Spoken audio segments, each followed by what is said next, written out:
Masa pendaftaran bakal calon legislatif, Bacalek, berakhir, Minggu, 14 Mei 2023, kemarin malam.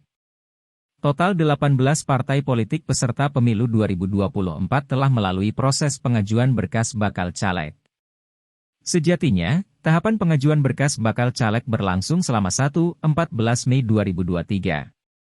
Selama tahapan berlangsung, Komisi Pemilihan Umum, KPU, Sulsel sempat mengembalikan berkas pendaftaran bakal calon legislatif, Bacalek.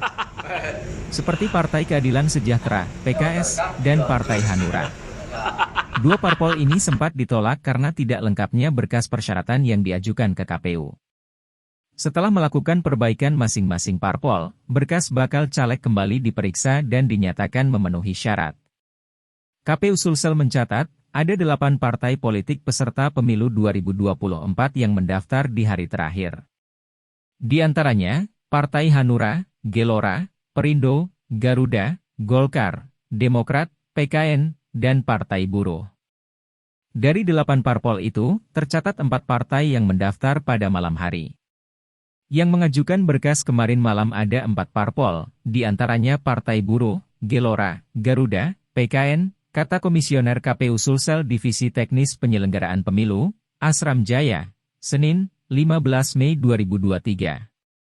Kemudian, setelah menerima pendaftaran bakal caleg KPU melanjutkan tahapan verifikasi administrasi dokumen.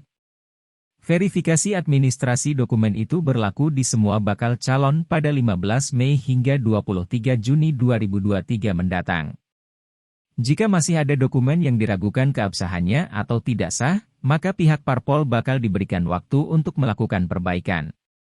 Setelah itu, maka dilanjutkan perbaikan dokumen persyaratan bakal calon dimulai selama 26 Juni hingga 9 Juli 2023.